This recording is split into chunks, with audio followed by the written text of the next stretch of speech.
Buonasera a tutti amici e bentornati di nuovo nel nostro canale di mobilità elettrica sostenibile. Sono Marco Elettrico e all'interno di questo video vi voglio rendere partecipi di una gita fuori porta che abbiamo effettuato io e mia moglie con la nostra Opel Corsa elettrica. Lei ha dei giorni sfarzati rispetto al classico sabato e domenica che riguardano la stragrande maggioranza di persone, quindi mi sono preso io un paio di giorni liberi. Siamo andati a fare un gita fuori porta, una gita gastronomica ad Ariccia, fantastica, e all'interno di questo video non vi mostrerò, vabbè, ci sarà anche ovviamente qualche condimento alimentare e culinario, ci mancherebbe altro anche per rendervi, diciamo, per mettervi l'acquolina in bocca, ma l'importante, più che altro il senso del video, è anche rendervi partecipi delle spese che abbiamo sostenuto per il viaggio. Questo perché spesso e volentieri alle radio, ai vari giornali e giornalucoli che parlano di mobilità si parla del costo esorbitante dell'utilizzo di una vettura elettrica, che è una vettura espressamente e solamente per ricchi.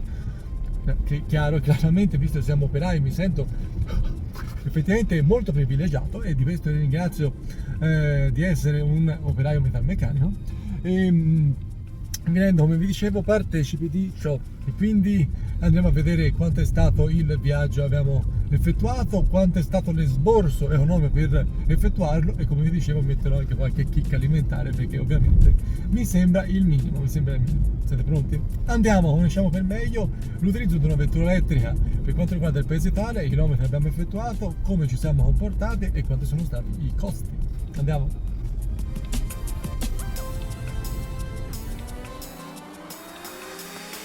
Beh, come ogni volta che andiamo a fare un bel giro o una vacanza con mia moglie, e ovviamente con macchina appresso non può mancare questo momento lavaggio. Poverina, se lo merita anche lei, spesso e volentieri non la tratta così tanto bene. Ragazzi, non so se sono l'unico, ma io mi flash, cioè, rimarrei a guardare la macchina che viene lavata tutto il giorno. Fantastico, fantastico.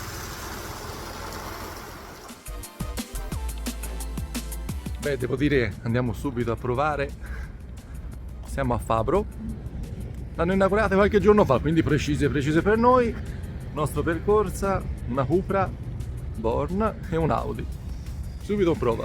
Io mi immaginavo ci fosse anche qualche luna di più, 4 postazioni rapide e una multistandard. Da notare i pannelli fotovoltaici sopra, ragazzi.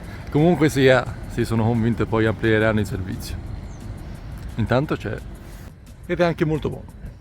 Altro step a Prenestina, fantastico, perché anche qui vi sono 2 colonnine, anch'esse la doppia postazione di ricarica iperfast e una in multistandard da questa parte. Ottimo, ragazzi, per venire a caricare la vettura e per andare a mangiare all'autogrill, che ora faremo anche il pieno.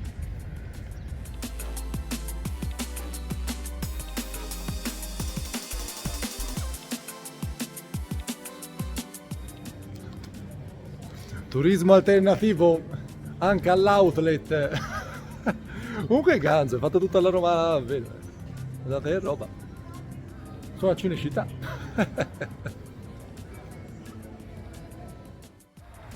Comunque ottimo, qua all'outlet fantastico di Castelli Romani. Tempo 1 ora e 30. Abbiamo ripristinato al 100%. Gratuitamente. Favoloso, favoloso, favoloso. Ma è bella pulita.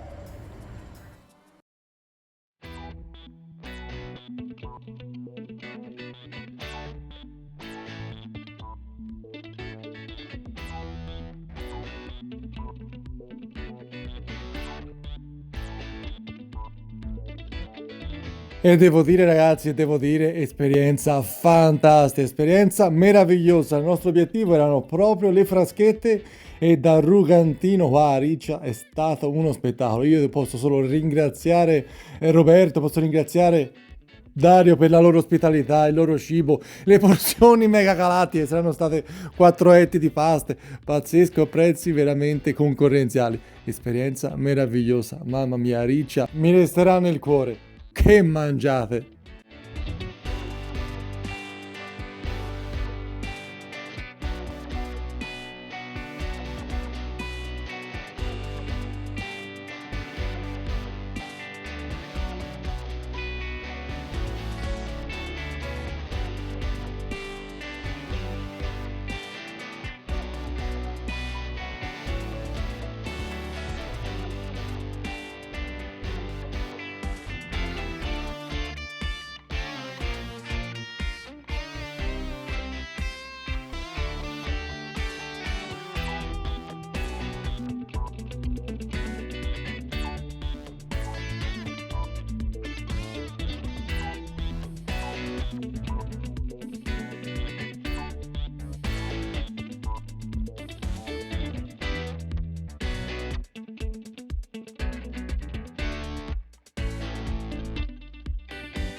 Alla domanda mi ha fatto anche Gianluca nella giornata di ieri. A Fabio dal lato opposto saranno attivate le colonnine? Assolutamente sì. Non sono venuto apposta per provare, ovviamente. Doppia carica a 300 kW, doppia carica a 300 kW e multistandard. Quindi anche qua a Fabio dal lato opposto, quindi direzione nord Firenze, assolutamente carica disponibile. E a me piace tanto il fatto che abbiano messo ovunque quelli sono pannelli fotovoltaici. Fantastico, fantastico. Andiamo. Oh, una ricarica in autostrada in direzione nord. Una. Il bello della mobilità elettrica è poter ricaricare anche un po' ovunque. Noi potevamo concludere la ricarica per tornare a casa 167 km a Fabro, ma 47 km dopo, e lo sapevo, moglie contenta.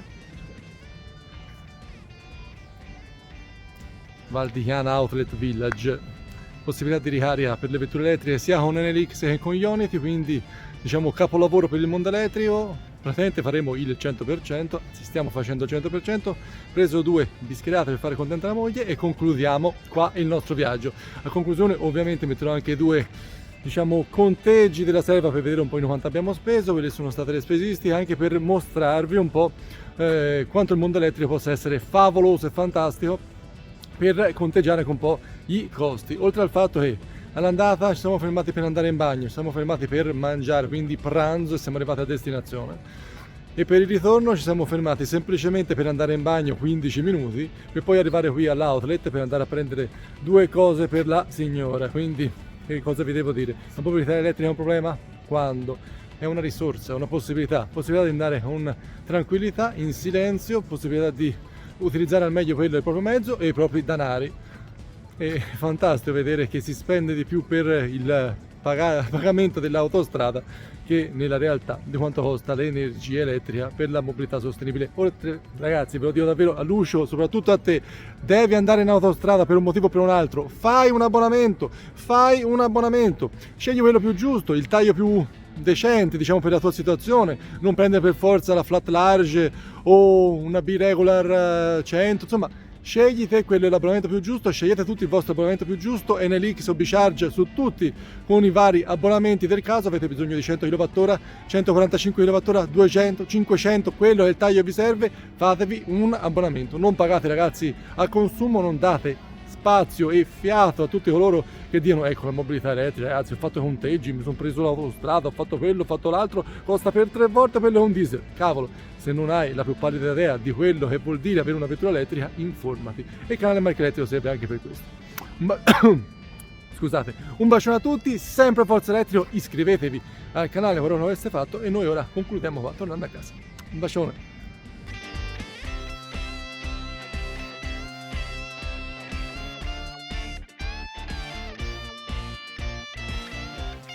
Andiamo ragazzi a vedere le 2 date di questo meraviglioso viaggio. 756 i chilometri percorsi, 14,2 kWh su 100 km il consumo, per 67 km/h la velocità media del percorso.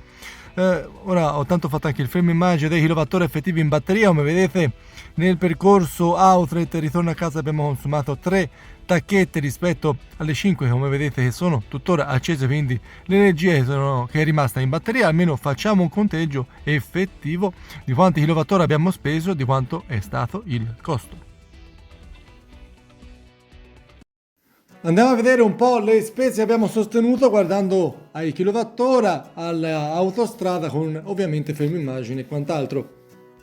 Siamo partiti con il pieno, quindi 41,36 kWh, abbiamo fatto come ricariche 22,89 kWh alla prima sosta, 27,75 alla seconda sosta, all'outlet 9 kWh gratuiti, quindi quelli non li conteggiamo, 16,55 kWh a Fabro direzione nord e 24,5 kWh per quanto riguarda la sosta all'outlet, sosta velocissima perché avevamo da prendere 2 bischerate. Quindi un totale di 133 kWh, però siccome siamo tornati a casa con 25,86 kWh, la spesa totale sostenuta è stata di 107,2 kWh per effettuare 756 km.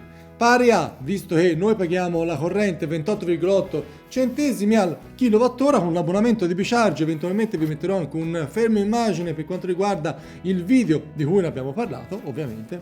Spesa totale 30,87 euro per effettuare, come dicevamo, 756 km. Praticamente 4,08 euro ogni 100 km.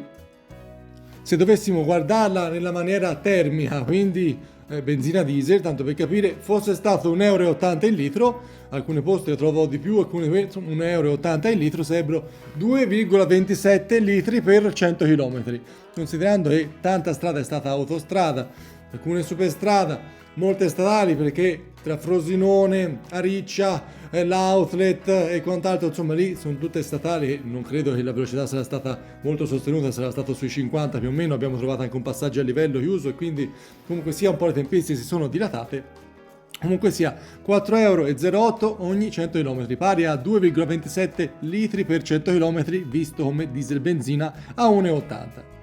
L'autostrada è stata di 28,10 euro, questo perché è stata 15 euro all'andata e qualcosa meno, quindi 70 centesimi e 12,40 per quanto riguarda il ritorno, perché ho fatto una lieve deviazione per traffico e quant'altro, prendendo parzialmente anche quello che raccorda il GRA, quindi il grande raccordo anulare di Roma, per un totale, come dicevamo, di 28,10 euro invece di 30 euro se avessi fatto la medesima strada, ma ho fatto un po' una deviazione, vi dicevo. Totale invece per quanto riguarda la corrente 30,87 euro. Mi raccomando ragazzi, come vi dicevo, la mobilità elettrica è fantastica anche da questo punto di vista. Si risparmia, si fa le cose con calma, senza rinunciare a niente, perché soste fisiologiche, mangiare e quant'altro le fareste lo stesso, ma le fate in maniera più accorta. Un bacione ragazzi e alla prossima! Ciao!